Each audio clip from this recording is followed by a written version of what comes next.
of the family of the Prophet ﷺ. He supported him. But he did it in a way that was very subtle. But everyone knew. To the point that it got Imam Malik hurt. Right? It got him punished. Imam Abu Hanifa rahimahullah, on the other hand, likened the army of Zayd ibn Zayn al-Abidin to the people of Badr. He was much more like forthcoming on it. But neither one of them was ambiguous about where they stood on these things.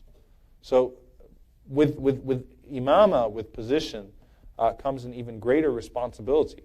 Imam Ahmad rahimahullah mentioned this in his situation. Imam Ahmad, when he was holding back, and though this isn't exactly, again, and I said this, that we're talking about not just injustice in regards to between people, but we're talking about a methodology here.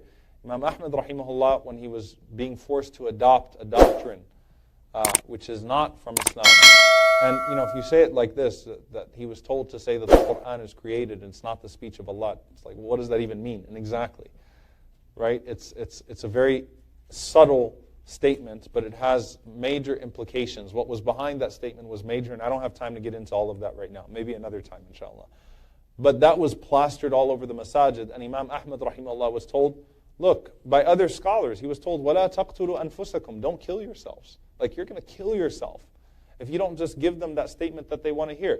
And Imam Ahmad, you can imagine the scene. He's in his jail cell, and he points out the window, and he says, look at all those people waiting at the window of his cell, and they've all got pen and paper.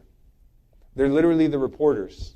They're waiting for Imam Ahmad to give the statement so that they all write it down, and the deen is corrupted.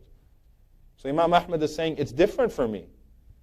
For the Ami Muslim, for the average Muslim who gets pulled in the street and says, say this statement or else I'll kill you, he can say it and he's not sinful at all. But Imam Ahmad said, it's different for me because I will legitimize it. That person won't legitimize it. He's just clearly trying to save his life. He's like Ammar ibn Yasir radiallahu ta'ala anhu, when he cursed the Prophet ﷺ under duress, and the Prophet ﷺ told him, in adu fa'ud, if they do it again, then do it again. It's okay. Because it's not actually going to corrupt the religion or lose the religion or normalize anything. It's clearly a means of escaping persecution. Two other strong statements.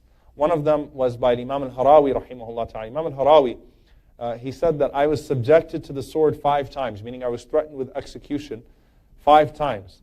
And it was not said to me, take back your position, but instead it was said, be silent about the oppressors. So he said, I wasn't even being told to renounce my position. I was just being told to stop saying anything about those who oppose me. I was told to be silent about them. And he said, and I would not. And he said, I would refuse to be silent. So he said, I was subjected to the sword 5 times for that. Okay?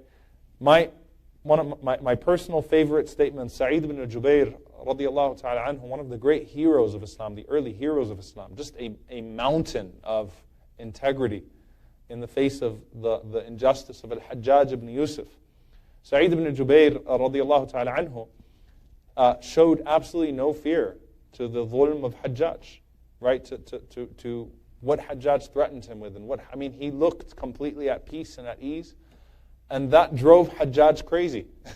Because usually before al-Hajjaj would mutilate somebody, they would beg for their lives. Sa'id ibn Jubair was completely at ease with it. So listen to this statement. Hajjaj says to him, and he did eventually kill him. He told him, he said, don't you know that I'm going to take your life?